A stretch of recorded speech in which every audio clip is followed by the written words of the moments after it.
নমস্কার, আমি ডক্টর প্রতিশত্ত খান চলে এসেছি সহজ শেয়ার বাজারের আরেকটি নতুন এপিসোড নিয়ে। প্রিয় বন্ধুরা, আশা করি সবাই ভালো আছেন এবং সুস্থ আছেন। আজকের বাজার দেখলেন তো কিভাবে উঠলো একবার তারপর নামলো, অর্থাৎ সারাদিন বাজারে অস্থিরতা বজায় ছিল। যদিও বিভিন্ন ইন্ডাইসেসগুলো শেষ পর্যন্ত পজিটিভে বন্ধ হয়েছে, কিন্তু এটা কোনোভাবেই যে একটা নির্ভরযোগ্য মুভ বা একটা ট্রেন্ড রিভার্সাল এটা কখনোই সারাদিন ধরে মনে হয়নি। এবং বিনিয়োগকারীরা যে আশঙ্কার মধ্যে ছিলেন বা ট্রেডাররা যে আশঙ্কার মধ্যে ছিলেন তারা কিন্তু সেই আশঙ্কার মধ্যেই রয়ে গিয়েছেন। তার কারণ ক্রুড অয়েল বলুন বা ব্রেন্ট অয়েল বলুন, সেগুলো এখনো $100 ওপরেই ট্রেড করছে প্রতি ব্যারেল। বিশেষ করে ব্রেন্ট ক্রুড $107 প্রতি ব্যারেল ট্রেড করছে। এমতো অবস্থায় সরকার দুটি অত্যন্ত গুরুত্বপূর্ণ সিদ্ধান্ত নিয়েছেন। দেখুন, এর আগে তো আমি বারবার আলোচনা করেছি যে ধরুন ভারতবর্ষ একটি বড় সংসারে যেরকম কিছু রোজগার হয় তার খরচপাতিও আছে। কিন্তু ভারতবর্ষের ক্ষেত্রে যেটা সমস্যা দাঁড়ায় যে ভারতবর্ষ যত রোজগার করে তার থেকে অনেক বেশি খরচ হয়ে যায়, এবং এর ফলে আমাদের যে বৈদেশিক মুদ্রা ভাণ্ডার রয়েছে সেটা দিনের পর দিন খরচ হতে হতে থাকে। এমতো অবস্থায় যেখানে আন্তর্জাতিক বাজারে গ্যাস বা তেলের দাম ক্রমাগত বৃদ্ধি কেবল হচ্ছে তা নয়, সেটা অপ্রতুল হয়ে যাচ্ছে বা কম পাওয়া যাচ্ছে, সেই জায়গায় সরকারকে নিজের জনগণকে বাঁচানোর জন্য কয়েকটা কঠিন কিন্তু উপযোগী সিদ্ধান্তে আসতেই হতো। এবং তার মধ্যে একটি সিদ্ধান্ত হলো সোনা, রূপো এবং অন্যান্য প্রেশাস মেটালসের ওপর অতিরিক্ত কর বসানো। কতখানি অতিরিক্ত কর বসানো হলো? আগে যেখানে কর বসতো 6%, অর্থাৎ বিদেশ থেকে সোনা বা রূপো আমদানি করলে 6% কর বসতো, সেটা সরকার এক লাফে বাড়িয়ে দিয়েছেন 15%। এবার প্রশ্ন উঠবে, সরকার কেন এরকম করতে চাইছেন? তার মানে সরকার কি অত্যাচার করতে চাইছেন জনগণের ওপর? উত্তর হচ্ছে কোনোভাবেই না। কোনো দেশের সরকার কখনো তারা জনগণের ওপর অতিরিক্ত বোঝা চাপাতে চান না। এটা যে কোনো বিদেশের যে কোনো দেশের নীতি বলা যেতে পারে। এইখানে খেয়াল করে দেখুন যে সরকার ঠিক কি কি কারণে এই সিদ্ধান্ত নিলেন যে তারা অতিরিক্ত কর বসাবেন, বিশেষ করে সোনা বা রূপোর আমদানির ওপর। বিগতকালই আমরা আলোচনা করেছিলাম কিভাবে আমাদের রিটেল ইনফ্লেশন মার্চ মাসে 3.4% থেকে এক লাফে বৃদ্ধি পেয়ে দাঁড়িয়েছে 3.87%, অর্থাৎ ইনফ্লেশন বাড়ছে। তার মধ্যে খাদ্যের কারণে, অর্থাৎ খাদ্যের দামের বৃদ্ধির ফলে ইনফ্লেশন আরও বেড়েছে। এছাড়া বিগত এক বছর ধরে সোনা এবং রূপোর যে অস্বাভাবিক দাম বেড়েছে তারও এসে চাপ পড়েছে এই রিটেল ইনফ্লেশন ফিগারের ওপর। সুতরাং সরকার এই সিদ্ধান্তে উপনীত হয়েছেন যে যদি তারা অতিরিক্ত কর বসান, অর্থাৎ সোনা এবং রূপোর আমদানির ওপর, তাহলে মানুষজন সেই সোনা এবং রূপো কেনা থেকে বিরত থাকবেন। এইবার প্রশ্নটা হচ্ছে কেন সরকার এরকম করছেন? তার কারণটা, আমাদের বিদেশ থেকে যে পরিমাণ আমরা সোনা, রূপো এবং ক্রুড অয়েল আমদানি করে থাকি সেটা আমাদের সহ্য ক্ষমতার বাইরে চলে যাচ্ছে। অর্থাৎ আমাদের যা রোজগার তার থেকে যদি বেশি খরচ হয়ে যায় সেটা স্বাভাবিকভাবে আমাদের অর্থনীতির ওপর চাপ বৃদ্ধি করে। এক্ষেত্রে আমরা ক্রুড অয়েল আমদানি কমাতে পারবো না, তার কারণ সেক্ষেত্রে আমাদের গোটা দেশই স্তব্ধ হয়ে যাবে। সুতরাং আমাদের অল্টারনেটিভ কি রয়েছে? এমন একটা অ্যাসেটের ওপর কর বসানো বা সম্পদের ওপর কর বসানো যেটা আনপ্রোডাক্টিভ অ্যাসেট, অর্থাৎ সেটা নিজে থেকে কোনো ইনকাম জেনারেটিং অ্যাসেট নয়, নিজে থেকে কোনো রোজগার করে দিতে তার পক্ষে সম্ভবপর নয়। সেটা হচ্ছে সোনা এবং রূপো। সোনা আপনি কিনে যদি ফেলে রাখেন তার উপর আপনি কোনো রকম ইন্টারেস্ট পাবেন না, বা সেই সোনার কোনো রকম প্রোডাক্টিভ ক্যাপাবিলিটি নেই। এই ক্ষেত্রে সরকার সিদ্ধান্ত নিলেন যে যে অ্যাসেটগুলো নন প্রোডাক্টিভ, যে অ্যাসেটগুলো ইনকাম জেনারেটিং অ্যাসেট নয়, সেগুলোর ওপর কর চাপালে সেইটা ভারতের জনগণের ওপর কোনো চাপ সৃষ্টি করবে না। এবং মনে রাখবেন যে এই যে সিদ্ধান্তটা সরকারের, এটা কিন্তু চিরকালীন না। অবস্থা বুঝে ব্যবস্থা বলে বাংলায় একটা কথা প্রচলিত রয়েছে। বর্তমান অবস্থায় দাঁড়িয়ে আমাদের সোনা আমদানি কম করতেই হতো। এইবার প্রথম হচ্ছে কি কি কারণে। 1 নম্বর, কারেন্ট অ্যাকাউন্ট ডেফিসিটকে কন্ট্রোলে রাখা। তার মানে হচ্ছে ভারতবর্ষের ক্ষেত্রে আমরা আমদানি বেশি করি, রপ্তানি কম করি, তার ফলে আমাদের বৈদেশিক মুদ্রা ভাণ্ডার দিনের পর দিন বছরের পর বছর খরচ হয়ে যেতে থাকে, সেটাকে বন্ধ করা একটা লক্ষ্য। 2 নম্বর হচ্ছে ব্যালেন্স অফ ট্রেড কোনোভাবেই যদি আমাদের সপক্ষে আনা সম্ভব হয়, অর্থাৎ আমরা বিদেশ থেকে যা মাল নিয়ে আসছি বা অন্য দেশের কাছ থেকে যা মাল নিয়ে আসছি সেই সব দেশকে কিন্তু আমরা ততখানি বিক্রি করতে পারছি না। সেক্ষেত্রে অবশ্যই আমেরিকা ব্যতিক্রম বা ইরান ব্যতিক্রম, সেখানে আমরা বেশি মাল পাঠাই, তাদের কাছ থেকে আমরা কম মাল নিই, এটা বলা যেতে পারে। এটা 2 নম্বর। 3 নম্বর হচ্ছে ফরেক্স রিজার্ভ যাতে ক্রমাগত ডিপ্লিটেড না হয়ে যায়, অর্থাৎ আমাদের যে বৈদেশিক মুদ্রা, মনে রাখবেন যে কোনো দেশের ক্ষেত্রে বৈদেশিক মুদ্রা ভাণ্ডার ভীষণ গুরুত্বপূর্ণ হয়ে পড়ে, কারণ এই বৈদেশিক মুদ্রা ভাণ্ডার দেখেই কিন্তু বিশ্বের বিভিন্ন বিদেশি ব্যাংকগুলো, আন্তর্জাতিক ব্যাংকগুলো তারা সিদ্ধান্ত নেয় যে ভারতবর্ষ সেই ব্যাংকগুলো থেকে ঠিক কতখানি ঋণ নিতে পারে। সৌভাগ্যবশত বিশ্বের যে কয়েকটি টপ নচ দেশ রয়েছে যাদের কাছে প্রচুর বৈদেশিক মুদ্রা ভাণ্ডার রয়েছে, তার মধ্যে ভারতবর্ষ অন্যতম বটে। কিন্তু তার মানে এটা দাঁড়ায় না যে আমরা যদি সেই কোনোরকম যদি সোনা বা রূপোর উপর কনস্ট্রেন্ট না লাগাই, বা আমাদের যদি ক্রুড অয়েলের দাম ক্রমাগত বৃদ্ধি হয়ে যেতে থাকে এবং তা সত্ত্বেও আমরা বাধ্য হই সেই ক্রুড অয়েল ক্রমাগত আমদানি করতে, সেক্ষেত্রে আমাদের বৈদেশিক মুদ্রাও ক্রমাগত কমে যেতে থাকবে, ডিপ্লিটেড হতে থাকবে। আমরা বিদেশ থেকে যে পরিমাণ ঋণ আগে পেতে পারতাম সেটা এখন পাবো না। একটা কথাই আছে যে রাজার ধন বসে খেলেও সেটা ফুরিয়ে যায়। সুতরাং আমরা যদি এটা ভেবে নিই যে আমাদের যে বিপুল পরিমাণ বৈদেশিক মুদ্রা ভাণ্ডার রয়েছে সেটা এখন যেরকম রয়েছে সেটা ভবিষ্যতেও থাকবে, সেরকম ভেবে নেওয়াটা কিন্তু কখনো কাম্য নয়। এই কারণেই ভারত সরকার যেটা করেছেন, 6% আগে ট্যাক্স ছিল, সেটা বাড়িয়ে 15% করেছেন। এর মধ্যে 10% হচ্ছে কাস্টমস ডিউটি এবং 5% হচ্ছে এগ্রিকালচার ট্যাক্স। এই 15%-এর ফলে যারা সোনা কিনতে পছন্দ করেন বা যারা সোনাতে বিনিয়োগ করেন তাদের ক্ষেত্রে একটা বড় সমস্যা আপাতত হয়ে দাঁড়ালো। কীরকম? বিভিন্ন তথ্যসূত্র থেকে যেটা জানা যাচ্ছে, এই তথ্যটা আমি নিচ্ছি মানি কন্ট্রোল থেকে, সেখানে বলা হচ্ছে আপাতত এই 2.5 গুণের কাছাকাছি কর বৃদ্ধির ফলে প্রতি 10 গ্রাম সোনাতে 13,000 থেকে 13,500 টাকা দাম বৃদ্ধি হয়ে গেল। অর্থাৎ গহনা সোনার কথা বলছি না, 24 ক্যারেট সোনার কথা বলছি।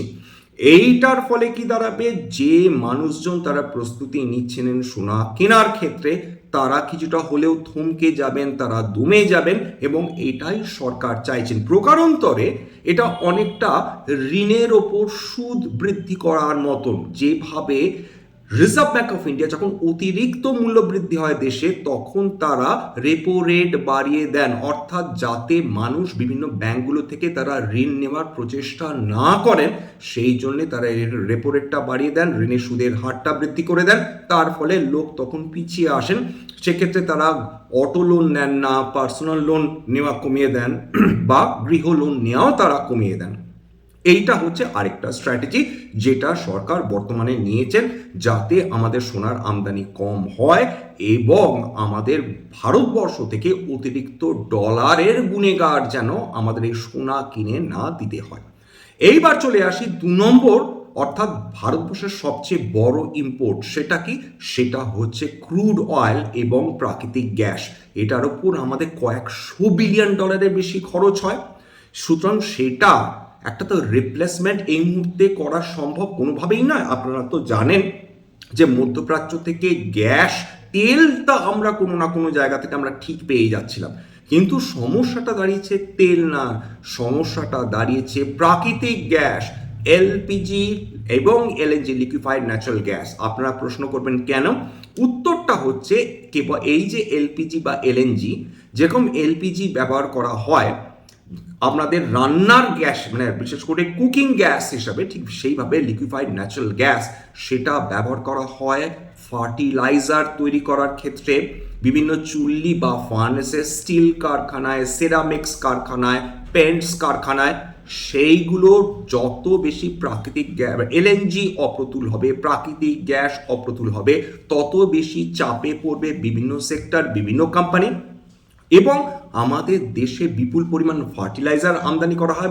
মনে করে দেখুন যে আমাদের মহামান্য প্রধানমন্ত্রী যেটা বলেছিলেন, যে যে সেক্টরগুলোর ওপর তিনি রেস্ট্রেন্টের কথা বলেছেন, কন্ট্রোলের কথা বলেছেন, তার মধ্যে ডেফিনেটলি একটা হচ্ছে ফার্টিলাইজার্স, একটা হচ্ছে ভোজ্য তেল, একটা হচ্ছে সোনা রূপো এবং ডেফিনেটলি ক্রুড অয়েল।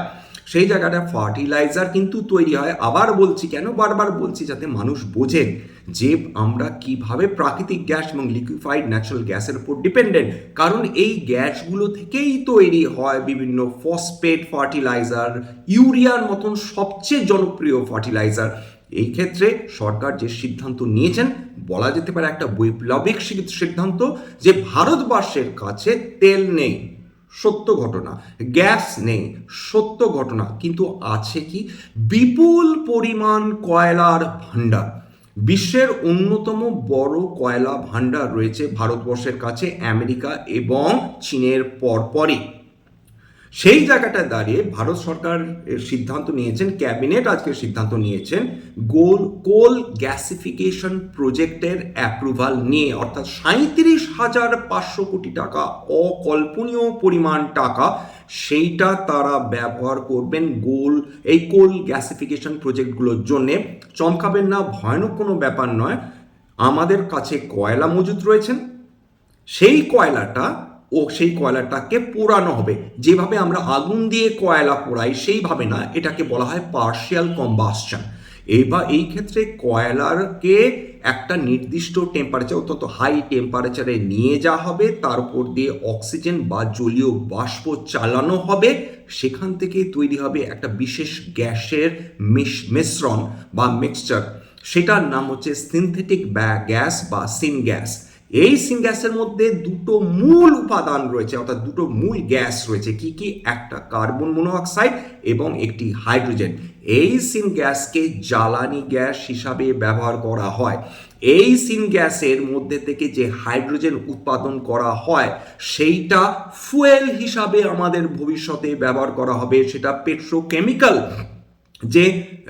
যে কোম্পানিজগুলো রয়েছে বা পেট্রোলিয়াম যে রিফাইনারিজগুলো রয়েছে, সেইখানে হাইড্রোজেন ব্যবহার করা হয়। হাইড্রোজেনকে মূলত এখন জ্বালানি হিসাবে ব্যবহার করা হবে। এইটা যদিও গ্রিন হাইড্রোজেন নয়, কারণ এটা কয়লা থেকে উৎপাদন হচ্ছে, কিন্তু এইটা কয়লা পুড়িয়ে যে দূষণ হয় তার থেকে অনেক কম দূষণ হয় হাইড্রোজেন পুড়িয়ে বা এই কয়লা থেকে উৎপাদন হাইড্রোজেন ব্যবহার করে। এইবার এই যে সিনথেটিক গ্যাস তৈরি হলো, এই সিনথেটিক গ্যাস কি কি ক্ষেত্রে ব্যবহার করা হচ্ছে? প্রথম হচ্ছে ইলেকট্রিসিটি উৎপাদনের ক্ষেত্রে এই সিনথেটিক গ্যাস বা সিনগ্যাস ব্যবহার করা হয়। 2 নম্বর, আগেই আলোচনা করেছিলাম, যদিও সেটা মেম্বারদের গ্রুপে আলোচনা করেছি, যে কয়লা কিভাবে আমাদের 400 বছরের উপর পেট্রোল এবং ডিজেল দিয়ে যেতে পারে, অর্থাৎ কয়লা থেকে পেট্রোল এবং ডিজেল এর রূপান্তর, সেটা ফিশার ট্রপস এর পদ্ধতির মাধ্যমে। এইবার খেয়াল করে দেখুন, সেই কয়লা যেটা ইউজুয়ালি পেট্রোল এবং ডিজেলেও কনভার্ট করা যায়, সেই কয়লা এখন আমাদের দেবে হাইড্রোজেন, যেটা ব্যবহার করা হবে জ্বালানি হিসাবে। 2 নম্বর, যে কার্বন মনোক্সাইড তৈরি হবে, সেই কার্বন মনোক্সাইড থেকে সেটাকে কনভার্ট করা হবে মিথেন বা অ্যামোনিয়াতে। সেই অ্যামোনিয়া কিন্তু ব্যবহার করা হবে অ্যামোনিয়াম সালফেটে কনভার্ট করার জন্য বা ইউরিয়াতে কনভার্ট করার জন্য। এবং আপনারা জানেন যে ইউরিয়া এবং বিভিন্ন সালফেট সেগুলো সার হিসাবে ব্যবহার করা হয়, অর্থাৎ মাল্টিপল ইউসেজ রয়েছে। এছাড়া আরও যে বাই প্রোডাক্টসগুলো রয়েছে এই কোল গ্যাসিফিকেশনের ফলে, তার মধ্যে অত্যন্ত গুরুত্বপূর্ণ হচ্ছে গ্যাসোলিন এবং ডিজেল। গ্যাসোলিন আর কিছুই না, ব্রিটিশার্সরা বা ইংরেজরা তারা বলে পেট্রোল, আমেরিকানসরা সেই পেট্রোলকে বলে হচ্ছে গ্যাসোলিন। অর্থাৎ বিবিধ ব্যবহার রয়েছে এবং কোল গ্যাসিফিকেশন প্রজেক্টের মাধ্যমে আমরা এগুলো অ্যাচিভ করতে পারি। কেন এটা করা হচ্ছে?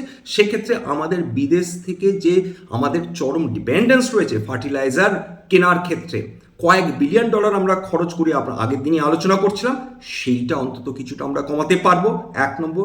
2 নম্বর হচ্ছে হয়তো বা আমাদের যে গ্রিন হাইড্রোজেন প্রজেক্টস রয়েছে বা আমাদের যে ট্রেন বা বাস যেটা হাইড্রোজেন দিয়ে চলবে সেটাও কিন্তু এই সিন গ্যাস থেকেই উৎপাদন করা সম্ভব হবে।